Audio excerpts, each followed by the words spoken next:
Bismillahirrahmanirrahim. Assalamualaikum warahmatullahi wabarakatuh. Selamat siang Bapak Ibu sekalian. Pada siang hari ini kita kembali berkumpul di webinar Konsultan Indonesia periode 28. Adapun topik pada hari ini yaitu strategi PPK atau pejabat pengadaan mini kompetisi e-katalog. Nah, di sini nanti topiknya akan dibawakan oleh narasumber kita yang tentunya berkompeten di bidangnya, yaitu Bapak Tommy Darlinanton selaku JF Muda PBJ Kabupaten Gunung Kidul. Baik, Bapak Ibu sekalian, untuk mempersingkat waktu, langsung saja kita dengarkan pemaparan materi dari Bapak Tommy Darlinanto. Waktu dan tempat dipersilahkan, Pak. Ya, terima kasih Mbak Cindy. Waktu saya berapa menit Mbak Cindy untuk menyampaikan presentasinya? Untuk waktu ini webinarnya Pak dari pukul 13.30 sampai 15.00. Oh ya, oke. Ini saya mau izin share screen dulu ya. Ya Pak, siap Pak. Sudah kelihatan? Kelihatan Pak. Oke, ya. Assalamualaikum warahmatullahi wabarakatuh. Salam sejahtera, Om Swantiastu, Namo Buddhaya, salam kebajikan, berkah dalam Bapak Ibu semua yang ada di Zoom meeting room yang diselenggarakan oleh Indo Konsultan Indonesia. Semoga sehat-sehat selalu ya Bapak Ibu, masih dalam suasana puasa, semoga dilancarkan puasanya. Kemudian saya juga mengucapkan selamat Paskah bagi Bapak Ibu yang merayakan Paskah. Nah, ini kita pada siang hari ini kita akan melakukan diskusi ya Bapak Ibu terkait dengan strategi PPK atau pejabat pengadaan dalam melakukan mini kompetisi e-katalog. Saya perkenalkan diri dulu Bapak Ibu. Nama saya Tommy Darlinanto. Saya lahir di Gunung Kidul 1 April 1981. Kemudian pendidikan S1 dan S2 saya di Atmajaya Yogyakarta. Itu saya mengambil hukum, yang S1-nya hukum ekonomi dan bisnis, yang S2-nya hukum administrasi negara. Kemudian itu ada nomor handphone saya 081 227 358 008. Terus sebelum saya menjadi ASN di Kabupaten Gunung Kidul, saya pernah kerja di notaris dan pernah di Bank NISP yang sekarang menjadi OCBC, dan di BII yang dulu BII sekarang menjadi Maybank di Yogyakarta. Kemudian saya pindah ke ASN di Dinas Pemberdayaan Masyarakat Perempuan dan Keluarga Berencana. Kemudian di sana sempat menjadi Kasih Perlindungan Anak. Terus saya pindah di bagian pengadaan barang jasa, itu menjadi Kasubag Pembinaan dan Advokasi, dan terakhir pernah menjadi PLT Kepala Bagian Pengadaan Barang Jasa, dan saat ini saya menjadi fungsional pengelola pengadaan barang jasa ahli muda, Bapak Ibu. Kemudian kalau untuk pengalaman di pengadaan barang jasa, saya memperoleh sertifikasi PBJ dasar itu di tahun 2011, kemudian menjadi Pokja sejak saat itu sampai sekarang, Bapak Ibu, masih menjadi Pokja juga. Kemudian tadi saya sampaikan pernah menjadi Kasubag Pembinaan dan Advokasi, kemudian fungsional PBJ ahli muda saat ini. Terus saya juga dulu menjadi pendamping kontrak di tahun 2020 dan Property Advisor LKPP yang sekarang digabung ya antara pendamping kontrak dan Property Advisor-nya. Ini tugasnya mendampingi Bapak Ibu, kementerian, lembaga, pemerintah daerah terkait dengan proses-proses pengadaan barang jasa, mulai dari persiapan, perencanaan, sampai dengan serah terima kalau misalkan dibutuhkan.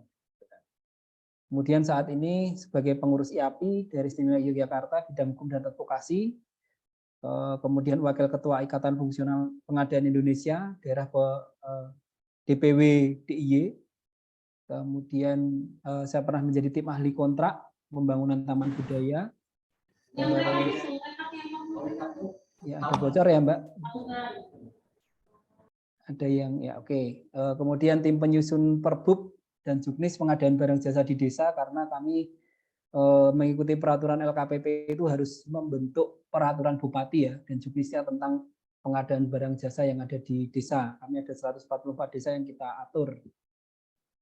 Kemudian ada menjadi tim penyusun Perbub juga di rumah sakit, karena rumah sakit itu adalah bisa dikecualikan pengadaannya dari Perpres kita yang sekarang, Perpres 12/2021 perubahan terakhir. Kemudian tim teknis OPD dan ahli muda K3, juga sempat menjadi tim penilai angka kredit. Itu perkenalan singkat dari saya, Bapak Ibu. Nanti kalau Bapak Ibu ada waktu silahkan baca di WordPress, Blackchaser WordPress itu kadang-kadang saya juga menulis tentang pengadaan barang jasa. Gitu ya Bapak Ibu, ini perkenalan singkat. Kemudian Bapak Ibu yang saya hormati, ini kalau dasar hukum kita berbicara tentang mini kompetisi atau e-katalog atau e-forecasting ini, kita yang jelas menggunakan Perpresnya 16/2018 yang telah dirubah terakhir nomor 12 tahun 2021, kemudian ada Perlem LKPP nomor 9 tahun 2021, kemudian ada keputusan Kepala LKPP nomor 122 tahun 2022 tentang tata cara penyelenggaraan katalog elektronik. Kemudian ada juklak nih, alur mini kompetisi bagi PPK ya, yang dibuat oleh Deputi Bidang Hukum dan Penyelesaian Sanggah Direktorat Advokasi Pemerintahan Pusat. Kemudian ada petunjuk penggunaan aplikasi katalog elektronik, produk barang jasa pemerintah, forecasting mini kompetisi ya untuk PP dan PPK. Kemudian ada yang untuk penyedia ya, user guide mini kompetisi e-katalog. Ini Bapak Ibu bisa mendownloadnya ya. Nanti kalau misalkan belum ada silahkan WA saya, akan saya kirimi. Kemudian kalau kita berbicara strategi Bapak Ibu, ini yang ada di pikiran Bapak Ibu apa sih? Strategi itu apa? Jadi di pengadaan barang jasa ini ada berbagai macam strategi ya Bapak Ibu, yang akan kita gunakan agar apa? Pengadaan yang kita akan lakukan itu kuantitasnya tepat, kemudian tepat waktu, tepat sumbernya, siapa yang akan kita belanja, kemudian harganya juga tepat, tidak ada kemahalan harga, kemudian juga mendasarkan pada peraturan dan prosedur etika, kebijakan, dan prinsip yang ada terkait dengan pengadaan barang jasa. Jadi kita harus membuat perencanaan yang cermat. Jadi strateginya itu merencanakan supaya kita mencapai sasaran-sasaran tadi, kita melakukan usaha-usaha yang terbaik untuk mencapai tujuan pengadaan. Untuk mendapatkan barang yang berkualitas, kuantitas, waktu, dan seterusnya tadi Bapak Ibu. Sehingga kita harus berstrategi. Kemudian setelah kita berstrategi itu, apa sih yang akan kita dapatkan? Apa yang akan menjadi goals-nya kita melakukan strategi itu? Strategi menggunakan tender, strategi menggunakan tender cepat, atau strategi menggunakan casing itu tujuannya apa? Nah, tujuannya ini yang sebenarnya dimulai dari bagaimana kita mengidentifikasi kebutuhan, mengidentifikasi kita butuhnya itu barang atau jasa apa. Ini sudah mulai kita petakan di proses perencanaan ya, mengidentifikasi kebutuhan kita. Kemudian menentukan kita tuh butuhnya 1, 2, 3, 4, 5, sampai 10 misalkan. Kemudian kita cuma punya anggaran sekian. Kita menentukan prioritas terkait anggaran itu, kebutuhan barang jasa apa yang harus kita belanjakan. Ataukah 10-nya tadi harus kita belanjakan dengan volume yang tidak besar atau tidak sesuai dengan tadi kebutuhan, atau akan memprioritaskan cuma 1, 2, 3 dengan kebutuhan tadi dan ketersediaan anggaran tadi. Ini kembali ke tujuannya tadi, mau mengidentifikasi kebutuhan, menentukan prioritas. Kemudian setelah kita menentukan apa yang akan kita prioritaskan untuk kita belanjakan, kita akan mengenali dulu, mengetahui gimana sih penyedianya, bagaimana penyedia ini, apakah paket-paket yang akan kita belanjakan tadi, pekerjaan barang atau jasa ini kemudian diminati oleh penyedia tidak, ada nggak penyedianya di situ. Termasuk kemudian kita memetakan kondisi pasarnya, apakah pasarnya bagaimana, marketnya ini apakah banyak kompetitor untuk produk-produk ini atau tidak, apakah harganya bersaing atau tidak. Kemudian kita juga akan menentukan kontraknya di situ, apakah kontraknya lansam atau harga satuan dan seterusnya. Kemudian metodenya PBJ-nya ini apa? Apakah kita mau belanja dengan metode tender atau dengan pengadaan langsung, penunjukan langsung, tender cepat, seleksi, atau dengan mekanisme air forecasting. Nah, ini kemudian kaitannya dengan strategi dan tujuan kita melakukan strategi dalam pengadaan barang jasa, Bapak. Nah, kalau kita berbicara pengadaan yang efisien, efektif gitu kan. Ini kita melihat dulu. Yang pertama, bagaimana sih biaya administrasinya, proses pengadaannya ini apakah mengeluarkan biaya yang besar enggak? Apakah nanti kalau tender harus ada pokja, harus dengan ada honornya pokja, harus pokja dengan klarifikasi, kemudian ada biaya klarifikasi dan seterusnya. Ini gimana? Kalau proses e-forecasting perlu seperti itu tidak? Kemudian harga belinya yang mendekati harga pasar ini menggunakan mekanisme apa? Apakah LKPP kemudian di e-katalognya itu harganya memang harga bersaing, harga pasar, bisa dinegosiasikan atau tidak. Kemudian jumlah paket pengadaan yang semakin sedikit. Sekarang ini eranya konsolidasi paket ya Bapak Ibu. Jadi paket-paket yang sejenis itu kan dikonsolidasikan sehingga jumlahnya paket ini akan lebih sedikit, tapi volumenya mungkin akan lebih banyak gitu ya. Akibat dari konsolidasi ini tadi. Misalkan di OPD Bapak Ibu masing-masing bidang ada pengadaan laptop, ada yang 1, ada yang 10, ada yang 12 dengan spesifikasi teknis laptopnya yang hampir sama ya. Kemudian itu bisa dikonsolidasikan menjadi satu paket. Atau speknya agak sedikit berbeda, tetapi memang bisa di satu penyedia nih belanjanya. Kemudian apakah metode pelaksanaan belanjanya ini menggunakan bantuan IT atau elektronik atau tidak? Ya, Bapak Ibu yang di rumah ya, kita sebagai insan yang mempunyai kebutuhan ya, kita selalu juga sering juga ya kita belanja itu melalui yang namanya Shopee atau Tokopedia itu ya. Lebih gampang, lebih mudah, kita tinggal klik, kita nanti dikirim barangnya, duitnya lepas, kemudian dilepas ke penjual ya. Kalau memang itu barangnya sudah sesuai gitu kan, dan kita memberikan rating peringkat ke penyedianya tadi ya. Kasih bintang 10, bintang 5 misalkan. Kalau memang produknya memang bagus, tidak ada komplain dan seterusnya. Nah, seperti itu juga di pengadaan. Suara saya terdengar Mbak Cindy? Halo? Iya, Pak. Jelas ya? Jelas, Pak. Oke. Itu kemudian ruang lingkup pengadaan yang menjadi bagian dari strategi organisasi, pelaksanaan yang strategis, waktu singkat dan akuntabel, kemudian resikonya termitigasi ya Bapak Ibu. Jadi nanti kita bisa menilai resikonya itu apa yang terjadi, misalkan menggunakan tender nanti resikonya apa, mitigasinya bagaimana. Itu juga akan mulai terpetakan kalau kita ingin pengadaan yang lebih efisien. Baik, itu terkait dengan strategi ya. Kemudian Bapak Ibu, ini kita mengenal metode pengadaan barang jasa pemerintah ini ada yang pertama e-forecasting ya. Itu bisa ada 3 macam nih, negosiasi, mini kompetisi, kompetitif katalog. Nih nanti kita akan bahas yang mini kompetisi ya Bapak Ibu. Kemudian ada pengadaan langsung, penunjukan langsung, tender cepat, tender dan seleksi. Jadi kalau melihat rankingnya ini dari 1 sampai 5 ini Bapak Ibu, itu yang diutamakan menggunakan e-forecasting dulu. Kalau nggak bisa ya menggunakan metode yang lainnya. Itu kan. Kemudian apa sih definisinya kalau pembelian secara elektronik yang selanjutnya disebut e-forecasting ini adalah tata cara pembelian barang jasa melalui sistem katalog elektronik atau toko daring. Ya, ini salah satu tempat wisata kami Bapak Ibu di Gunung Kidul, ini ada Embung Langgran namanya. Bapak Ibu nanti ini jalannya naik tinggi sekali, terus bisa terlihat pemandangan seperti ini dan melihat Gunung Api Purba.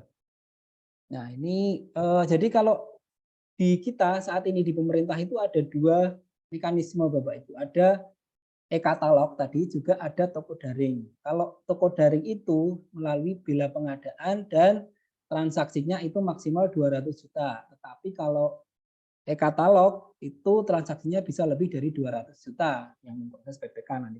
Ini ya pasal 1 angka 35 Perpres 12 tahun 2021, ini definisinya pembelian secara elektronik. Nah, apa sih yang bisa dibelanjakan melalui e-forecasting?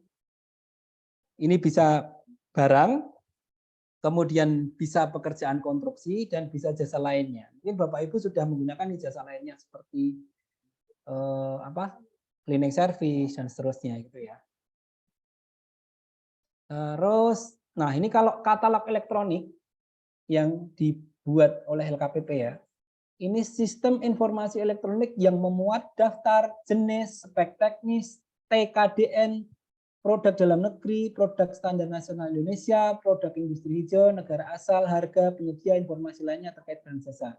Jadi di katalog elektronik sekarang ini Bapak Ibu, karena kita harus membelanjakan produk yang ber-TKDN, ini di katalog elektronik kita juga sudah ada nih mencantumkan ini TKDN atau tidak produknya. Kemudian SNI atau tidak, dan seterusnya. Nah, kemudian kalau di e-katalog tadi, itu ada etalase produk. Etalase produk ini mengelompokkan dari kumpulan kategori atau subkategori dan atau produk dari barang jasa yang tercantum pada katalog nasional, katalog sektoral, dan katalog elektronik lokal. Jadi di dalam e-katalog ini nanti ada 3.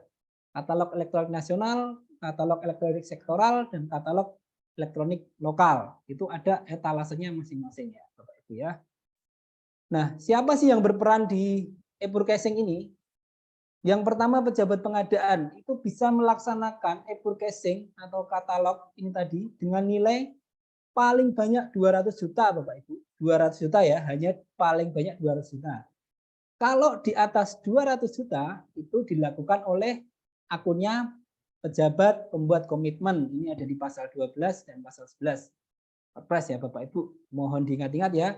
Jangan sampai kemudian pejabat pengadaannya udah ini pakai akunnya PPK, ini kamu kerjakan aja ini pakai akun saya. Itu ya, tetap PPK yang akan memprosesnya ya. Akun itu kan sifatnya personal ya Bapak Ibu ya. Kemudian kalau Bapak Ibu belanja melalui e-broadcasting ini tidak perlu melakukan penyusunan HBS.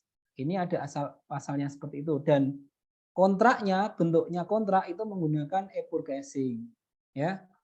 Untuk e-katalog, kemudian untuk apa namanya menggunakan surat pesanan ya, untuk e-katalog maupun toko daring tadi. Nah, kemudian apakah wajib sih kita belanja melalui e-broadcasting atau e-katalog tadi? Di dalam pasal 50 ayat 5 Perpres ya, pelaksanaan e-broadcasting wajib dilakukan untuk barang jasa yang menyangkut pemenuhan kebutuhan nasional dan atau strategis yang ditetapkan oleh menteri, kepala lembaga atau kepala daerah. Jadi kalau misalkan teman-teman nih di dinas kesehatan mau beli obat nih, ternyata obat itu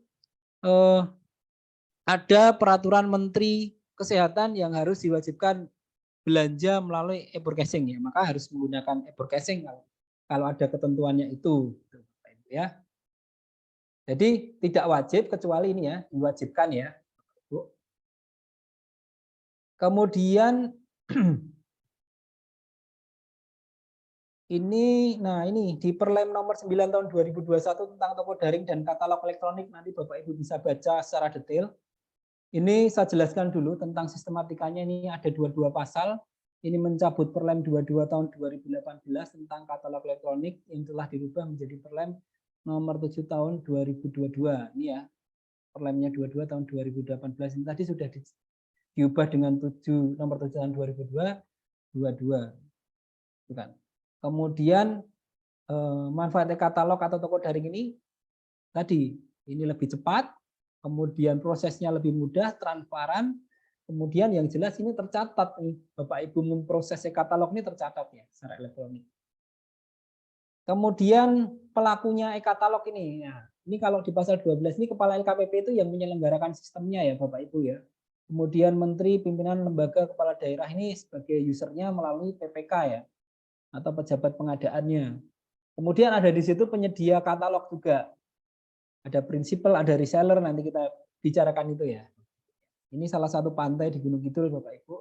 Kami termasuk kabupaten dengan produk unggulan kami itu pariwisata.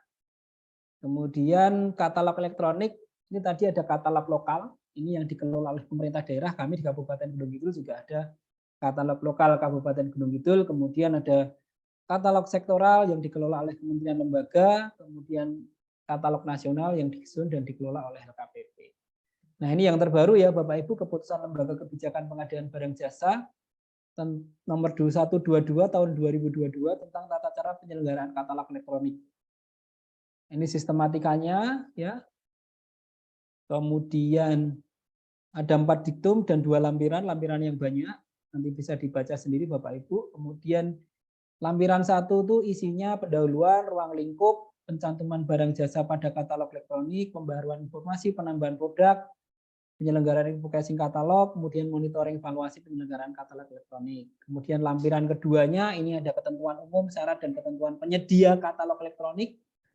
Kemudian isi syarat dan ketentuan penyedia katalog elektronik, ada definisi umum hak dan kewajiban penyedia katalog, hak dan kewajiban LKPP atau pengelola katalog, perbuatan yang dilarang, perpajakan, bea, retribusi pungutan lainnya, pembaruan informasi dan penambahan produk, sanksi, kemudian pencabutan status sebagai penyedia katalog elektronik, pembaruan dan penggunaan produksi dalam negeri. Lampiran duanya, Bapak Ibu. Nah, ini kita masuk ke penyelenggaraan forecasting katalog ya, ketentuan umum forecasting dan tahapan forecasting katalog. Suara saya masih terdengar? Halo? Kedengaran, Pak. Oke, siap. Nanti kalau ada yang nggak jelas, suara saya mohon dikasih tahu ya, Mbak Cindy ya. Baik, baik, Pak. Ya, Bapak Ibu yang saya hormati di dalam room, mari kita bicarakan mengenai ketentuan umumnya dulu ya.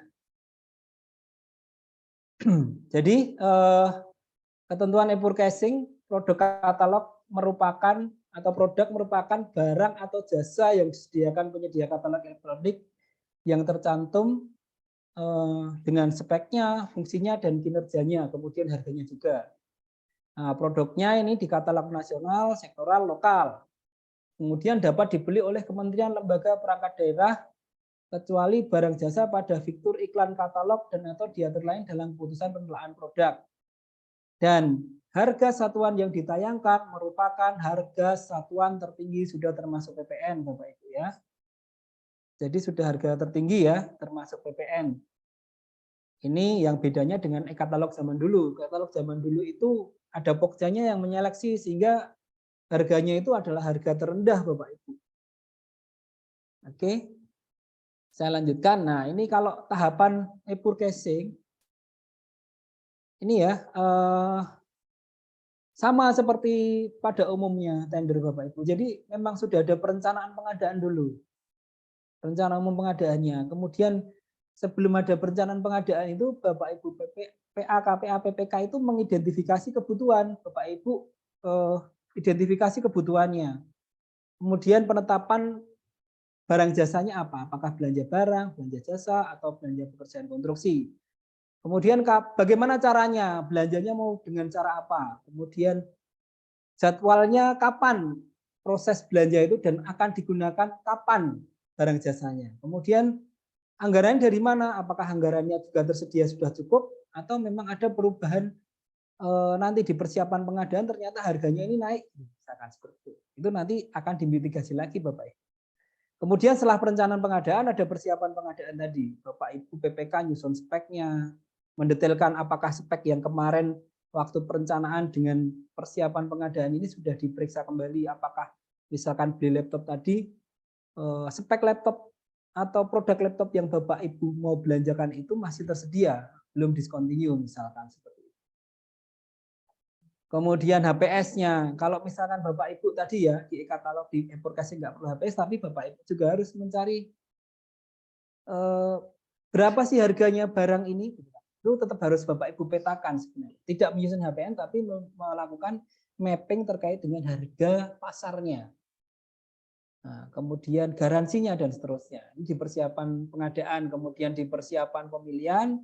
Kalau ini persiapan pemilihan tadi ya. Ini kalau e-forecasting kan dengan pejabat pengadaan atau dengan PPK memproses tadi. Meriksa kembali tadi speknya, kemudian harganya, kemudian apakah ada yang perlu dikonsolidasikan atau tidak, itu di sini di proses ini bisa didiskusikan lagi antara PPK dengan pejabat pengadaan, atau kalau PPK-nya tadi di atas 200 ya PPK-nya sendiri yang melakukan persiapan pemilihan. Kemudian di pelaksanaan pemilihan salah satunya e-forecasting tadi kan, mau dengan e-katalog atau dengan toko daring bila pengadaan atau dengan proses yang lainnya. Kemudian pelaksanaan kontrak, penandatangan kontrak surat pesanan tadi ya dengan penyedia, kemudian pelaksanaan pekerjaan, kemudian serah terima dan pengiriman barang dan serah terima dan pembayaran, kemudian melakukan penilaian kinerja penyedia. Ini tahapannya Bapak Ibu. Oke ya, tahapan lanjut ya Bapak Ibu. Kemudian ini yang penting Bapak Ibu di dalam keputusan LKPP nomor 122 tadi, ini menyebutkan bahwa penyusunan spesifikasi teknis dimungkinkan menyebut merek barang atau jasa yang tercantum pada katalog elektronik dengan didukung justifikasi teknis secara tertulis yang ditetapkan PPK. Justifikasi teknis tersebut menjelaskan alasan, pertimbangan, bukti, fakta terhadap kebutuhan atas suatu merek tertentu. Nah, ini yang Bapak Ibu sering kali lupa untuk dilakukan adalah menjustifikasi teknis ini. Walaupun Bapak Ibu mau belanja e-katalog, tetap harus ada justifikasi teknis. Formatnya seperti apa? Tidak ada format bakunya, Bapak Ibu. Tapi Bapak Ibu bisa melihat di identifikasi kebutuhan seperti ya, nanti Bapak Ibu menjustifikasi secara teknis kebutuhannya tadi, kenapa butuh merek X dan seterusnya. Nah, kemudian metode e-katalog ini ada tadi ya, negosiasi harga, mini kompetisi, dan kompetisi katalog. Kalau yang negosiasi harga ini dilakukan terhadap harga satuan produk dengan mempertimbangkan kuantitas produk yang diadakan, dan seterusnya. Kemudian kalau mini kompetisi ini yang kita bicarakan nanti ini dilakukan terhadap 2 atau lebih penyedia katalog elektronik yang memiliki produk yang sama atau produk dengan spesifikasi sejenis yang dibutuhkan oleh PPK atau pejabat pengadaan dengan tujuan mendapatkan harga terbaik. Nah, nanti kita akan bahas nih yang kompetisi. Oke. Kalau negosiasi ya, ini belalang, Bapak Ibu, belalang goreng ini salah satu makanan khas di tempat kami. Kemudian ini tahapannya kalau metode negosiasi, pertama nyusun spek teknis dulu Bapak Ibu. Kemudian setelah identifikasi kebutuhan itu tadi yang termuat dalam spek teknis, apakah ada ini produk dalam negeri terkait dengan pemenuhan spek teknis tadi. Kemudian mengumpulkan referensi harganya. Kemudian kalau produk dalam negeri tadi tersedia ya Bapak Ibu di katalog itu nanti akan muncul TKDN-nya, link TKDN yang bisa kita klik di situ. Nah, kadang-kadang ada penyedia yang kurang baik ya Bapak Ibu, mereka mencantumkan TKDN-nya ternyata setelah kita klik TKDN-nya palsu tuh, nggak ngeling gitu kan. Itu seringkali terjadi ya Bapak Ibu, lebih hati-hati dalam mengklik produk, nanti benar-benar dicek TKDN-nya betul apa tidak. Nah, ini ya di persiapan, kemudian kalau di pelaksanaannya nanti Bapak Ibu membuat paket advertising, kemudian setelah buat paket nanti Bapak Ibu bisa lihat di YouTube tuh ya langkah-langkahnya membuat paket advertising ya. Kemudian negosiasi harga, negosiasi layanan teknis pendukung, kemudian penandatanganan surat pesanan, terus setelah penandatanganan surat pesanan barang dikirim, ya kan, barang dikirim nanti kemudian barang diterima, diperiksa, terus pembayaran, serah terima pembayaran, kemudian nanti akan melakukan penilaian kinerja penyedia, dan semua tahapan itu dokumen-dokumen itu tetap juga diupload Bapak Ibu melalui e-katalog ini. Karena nanti kalau tidak ada uploadan ini nanti tidak bisa melakukan penilaian kinerja penyedia, Bapak. Nah, ini tadi ya hampir sama ini yang nah, ini nomor 4 nih, negosiasi bisa dilakukan offline terlebih dahulu. Jadi kalau Bapak Ibu misalkan ya mau melakukan diskusi ataupun produknya ya, diskusi produknya, atau kemudian mau menanyakan ini terkait dengan produk itu apakah bisa turun harga dan seterusnya, ini Bapak Ibu boleh kok melakukan secara offline itu, di telepon dulu tuh ada daftarnya penyedia siapa yang bisa ditelepon, kemudian dilakukan komunikasi terkait dengan layanannya, kemudian dan seterusnya. Itu bisa misalkan Bapak Ibu apakah menanyakan apakah produk itu termasuk ongkos pasangnya tidak, dan termasuk ongkos testing and commissioningnya tidak, itu bisa ditanyakan di situ. Kadang-kadang kalau kita secara online itu juga ada menu fitur chat ya, tapi kadang-kadang juga dibalas, kadang-kadang tidak. Bisa melakukan secara offline, melakukan diskusi dengan penyedianya. Kemudian negosiasi dituangkan dalam surat pesanan dan seterusnya ini tadi.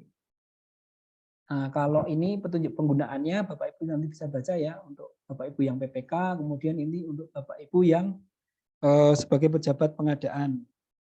Nah, kalau ini alurnya, kemudian tadi ya ini pembuatan paket ya, mulai dari memilih produk, kemudian memilih RUP-nya, kemudian mengisi informasi kementerian lembaga, mengisi informasi daftar produk, memproses paket, dan seterusnya. Ini kalau PPK nanti di atas 200, kalau PP di bawah 200. Terus kalau sudah ada kesepakatan harga negosiasi, maka nanti kemudian diproses melalui penandatanganan surat pesanan tadi. Dan surat pesanan ini diupload ya Bapak Ibu pada e-katalog, kemudian nanti pengiriman juga, penyedia juga akan mengirimkan uploadannya dan seterusnya. Nah ini kalau progresnya kan pengiriman, penerimaan, penyelesaian paket, dan penilaian kinerja penyedia tadi. Nah, ini tahapan-tahapan ini mohon Bapak Ibu pastikan untuk dilakukan ya melalui sistem juga. Nah kalau Bapak Ibu melakukan negosiasi harga ini, Bapak Ibu harus punya referensi harganya nih. Harga yang kadang-kadang muncul juga di sistem itu, kalau misalkan kita mau negosiasi, mau klik itu muncul harga penyedia yang mau kita pilih dan harganya itu harga terbaiknya yang mana. Ada transaksi terakhir, apakah itu masih update atau tidak, bisa dikonfirmasi ke penyedia dan seterusnya. Kemudian struktur pembentuk harganya, kemudian riwayat harga transaksi di aplikasi ini di e-katalog ini juga akan muncul. Kemudian layanan teknis pendukungnya juga akan muncul. Nah, kalau negosiasi layanan teknis ini, misalkan Bapak Ibu beli barang yang membutuhkan pelatihan penggunaan barang itu. Apakah pelatihannya ditanggung, berapa kali melakukan pelatihan, dan seterusnya. Kemudian instalasi, testing and commissioning-nya, misalkan itu melakukan instalasinya ini apakah termasuk di harga atau belum. Kemudian garansi atau layanan purna jualnya berapa. Misalkan Bapak Ibu butuh 2 tahun, ternyata dia cuma menyediakan 1 tahun, atau bahkan tidak ada garansinya. Nah, ini akan berpengaruh di harga-harga tadi ya Bapak Ibu. Karena kemudian ini akan penyedia itu akan membandling nih, dalam harganya itu sudah termasuk harga garansinya. Atau ini menambahkan pemaketan dengan produk lainnya yang kompatibel dan seterusnya. Bapak Ibu bisa melakukan negosiasi teknis ini. Nah, kita lanjut ke mini kompetisi ya Bapak Ibu. Salah satu juga pantai di Gunung Kidul. Promosi lagi Bapak Ibu. Wisata. Mini kompetisi katalog. Ini Bapak Ibu di sini sudah ada yang pernah membuat mini kompetisi katalog? Bisa raise hand kalau sudah ada. Oke, belum ada ya Bapak Ibu yang raise hand nih. Belum semua nih kayaknya. Atau sudah pernah? Oke, lanjut ya. Apa sih mini kompetisi katalog? Ya. Ini adalah satu fitur yang terdapat dalam aplikasi e-katalog, Bapak Ibu ya. Untuk memilih penyedia berdasarkan data spesifikasi produk atau data produknya. Jadi bisa mini kompetisi produk dan mini kompetisi spesifikasi, gitu kan. Nah, fitur ini membantu PPK atau PP dalam mengkompetisikan penyedia. Jadi penyedianya ini harus yang bisa digunakan fitur ini adalah penyedia dengan skemanya itu adalah skema prinsipal dengan reseller. Jadi misalkan ada prinsipal kemudian ada resellernya itu banyak ribuan gitu, Bapak Ibu bingung mau milih yang mana ini, penyedia yang mana yang bisa kita beli dan barangnya memang ada, gunakan mini kompetisi ini.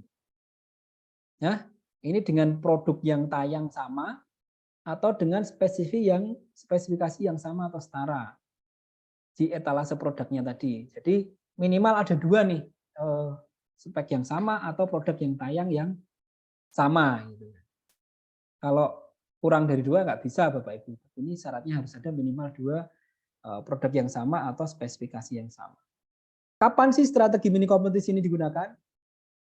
Ya itu Bapak Ibu ada lebih 2 penyedia yang menawarkan produk atau spesifikasi yang sama sesuai dengan identifikasi kebutuhan dengan harga yang berbeda-beda. Mulai dari harga terendah sampai harga termahal ini ada semua.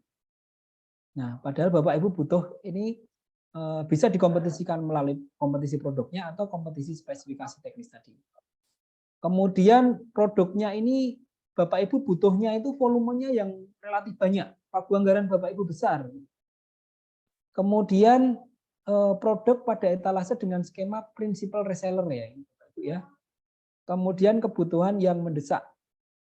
Dengan mini kompetisi ini harapannya antara penyedia antar penyedia ini dengan penyedia yang lain yang punya produk atau spesifikasi yang sama ini menyampaikan harga terbaiknya, Bapak.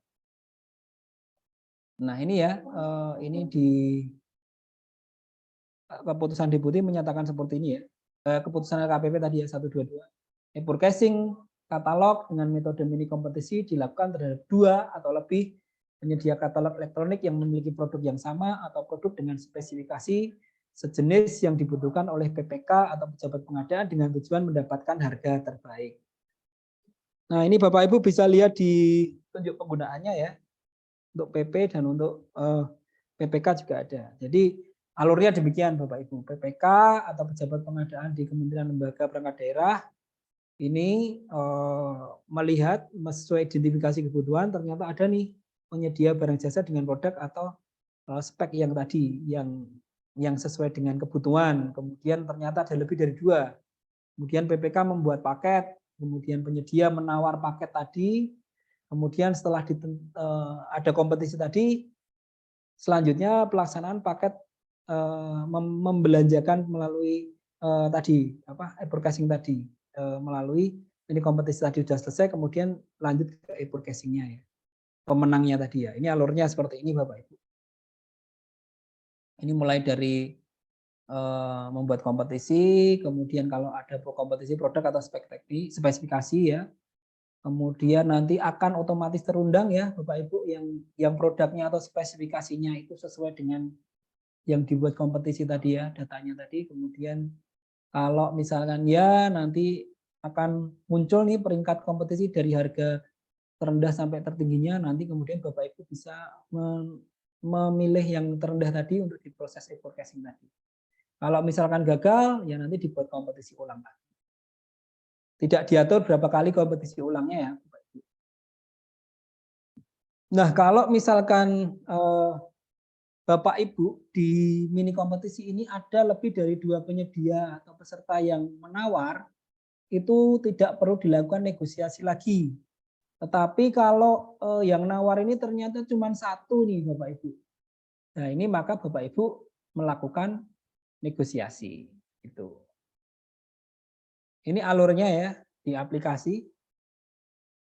Kemudian ketentuannya ini Bapak Ibu untuk misalkan kita mau belanja laptop dengan mini kompetisi ya. Banyak 10 unit. Ini produk tayang pada katalog elektronik diinput oleh prinsipal. Jadi misalkan saya sebagai produsen atau pabrikan Aksoi gitu kan. Saya punya saya punya reseller itu di seluruh Indonesia. Nah, kemudian yang berkompetisi ini reseller-resellernya tadi ya Bapak Ibu ya. Berlaku pada etalase dengan skema prinsipal reseller, contoh peralatan elektronik perkantoran, kemudian produk yang dibutuhkan sudah diketahui secara pasti dan merujuk pada satu produk tertentu.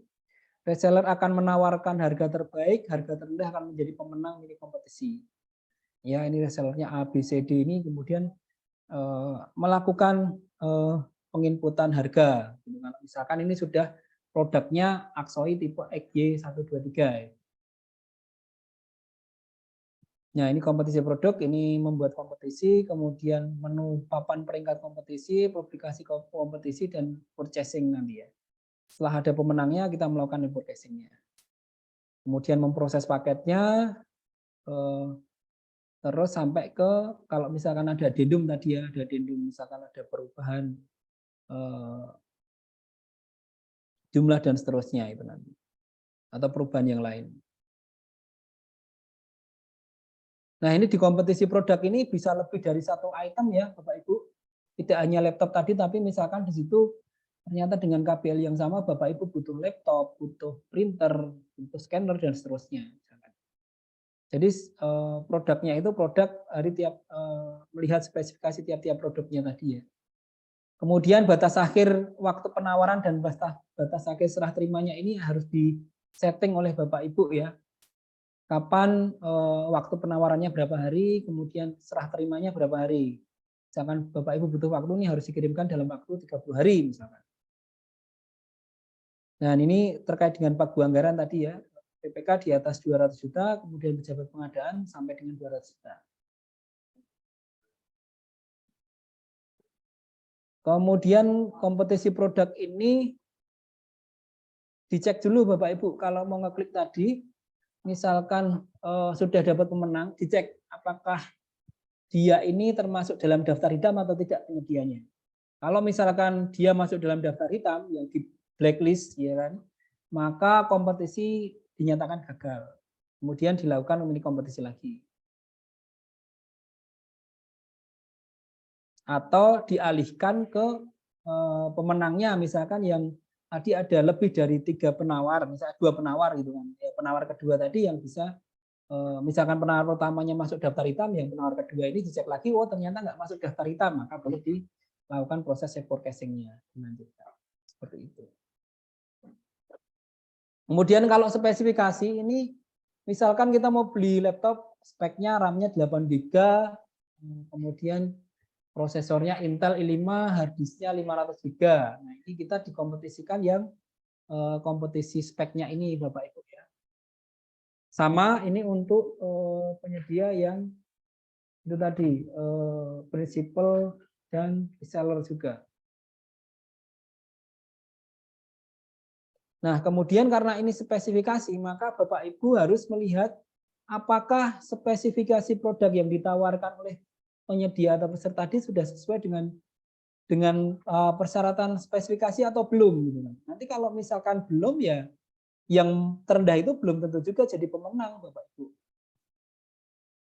Jadi Bapak Ibu pada melakukan evaluasinya nanti juga dicek terkait dengan produk yang ditawarkan tadi apakah sudah masuk dalam syarat kompetisi atau belum. Itu ya Bapak Ibu ya.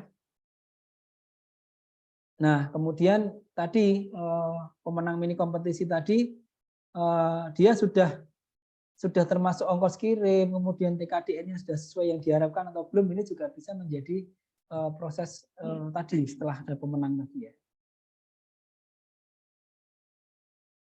Oke. Nah, ini kalau kemudian ini kompetisi sudah dikirimkan oleh PP atau PPK, maka penyedia itu akan otomatis terundang ya.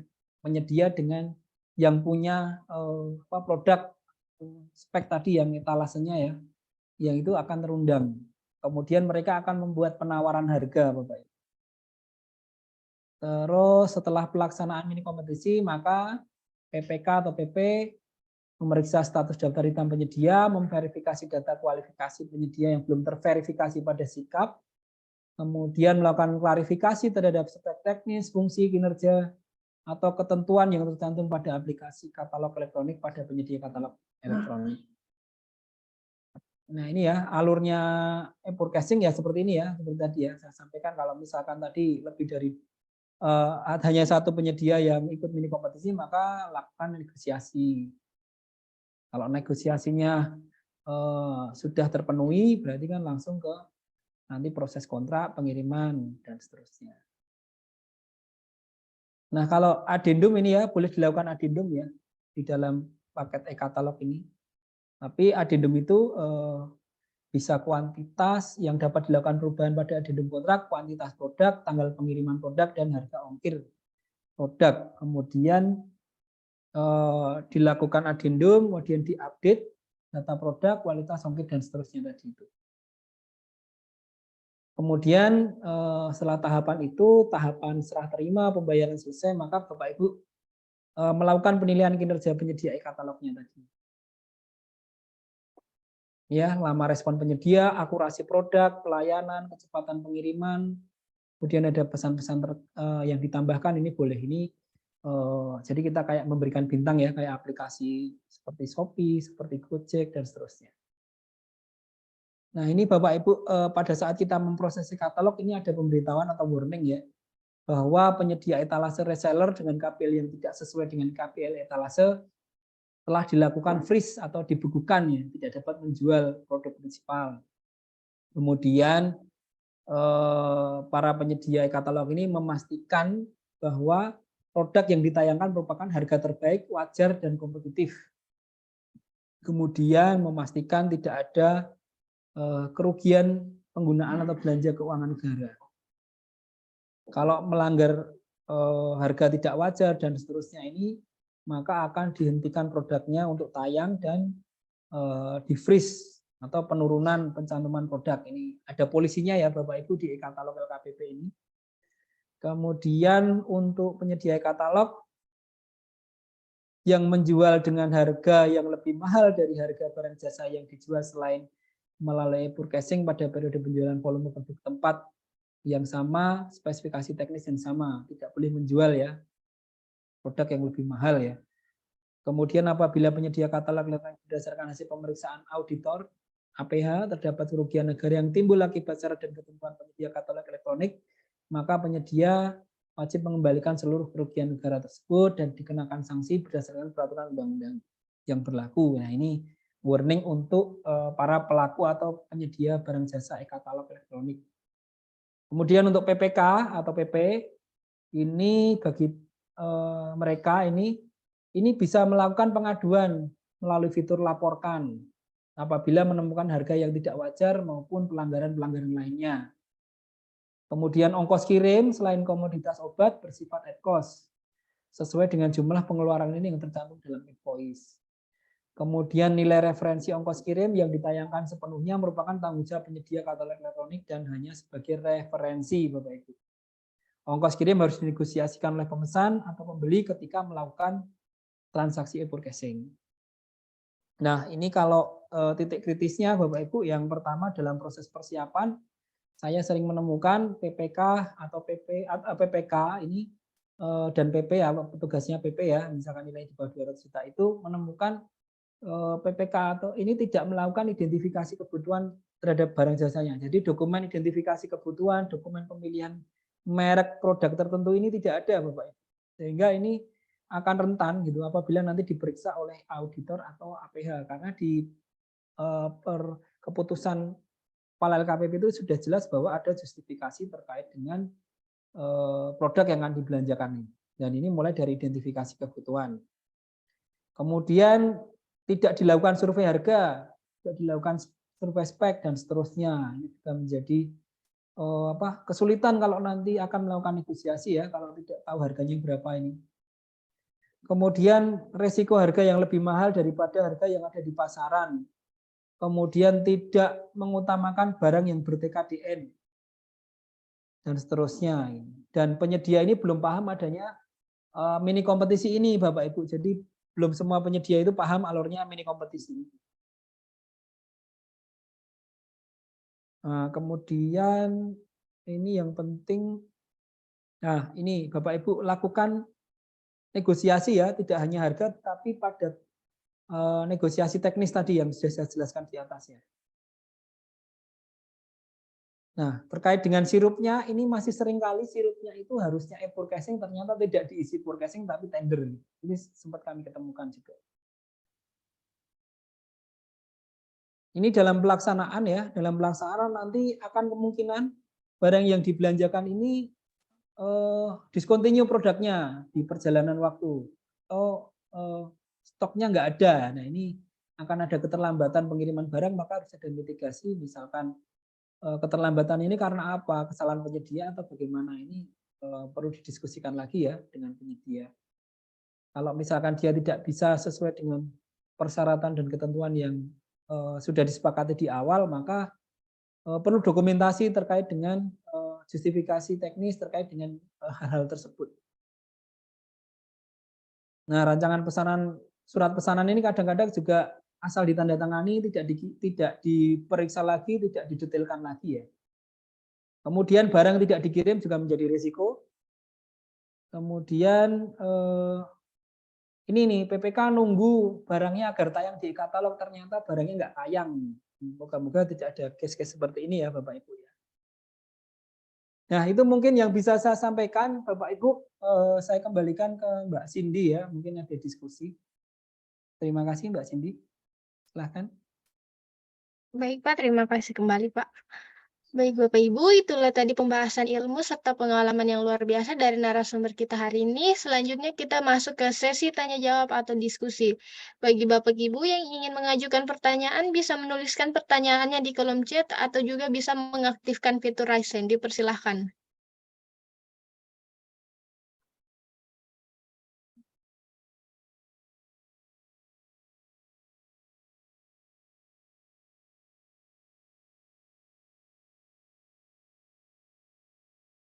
Sekali lagi, bagi Bapak Ibu yang ingin mengajukan pertanyaan, dipersilahkan.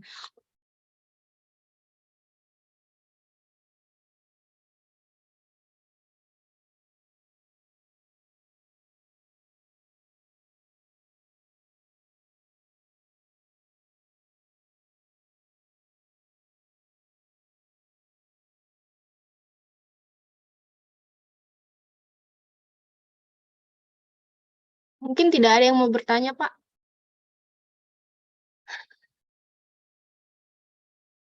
Halo, ya Mbak Cindy? Mungkin sudah cukup, Pak. Tidak ada yang ingin Oke, bertanya. ya. Mungkin Mungkin ada sudah close pada statement. capek. Gimana Mbak Cindy? Mungkin close statement saja, Pak. Oke, ya. Baik Bapak Ibu yang saya hormati di room Zoom meeting ini, terima kasih waktu yang sudah Bapak Ibu sempatkan di dalam kelas Cikindo ini. Saya mengucapkan selamat beribadah puasa ya Bapak Ibu, semoga lancar. Nanti kita ketemu kembali di kesempatan yang lain. Intinya Bapak Ibu dalam melakukan proses e-forecasting tetap kaidah-kaidah itu Bapak Ibu perhatikan ya, mulai dari mengidentifikasi kebutuhan, kemudian menentukan produk dan seterusnya itu tolong didokumentasikan, dan terutama belanjalah yang produk-produk yang ber-TKDN kalau itu memang ada dan memenuhi ketentuan TKDN, dan kalau nggak ada ya bisa produk dalam negeri ataupun produk impor. Kemudian tetap semangat ya Bapak Ibu dalam berkarya, dan saya selaku narasumber mohon maaf apabila ada salah kata yang saya sampaikan dalam kesempatan ini, saya mohon maaf, dan ada pantun ya Bapak Ibu saya siapkan ini tadi pantunnya seperti ini. Songo papat punjul 6 menawi lepat pun ngapunten. Jadi kalau ada salah saya mohon minta maaf ya, mohon dimaafkan Bapak Ibu. Begitu Mbak Cindy, saya kembalikan, terima kasih. Baik, hadirin sekalian. Demikianlah rangkaian webinar pada siang hari ini. Saya ucapkan terima kasih kepada narasumber webinar siang hari ini untuk kesediaan waktunya. Saya juga ucapkan terima kasih untuk semua peserta yang sudah hadir. Semoga ilmu yang didapatkan bisa bermanfaat untuk Bapak Ibu sekalian. Pada akhir kata, saya selaku moderator pamit undur diri. Mohon maaf apabila masih banyak kekurangan dan kesalahan dalam acara webinar kali ini. Sampai bertemu kembali di kegiatan webinar selanjutnya. Wassalamualaikum warahmatullahi wabarakatuh. Ya. Terima kasih Mbak Cindy, sampai ketemu lagi. Ya Pak, terima kasih kembali Pak. Mohon izin live ya. Iya Pak.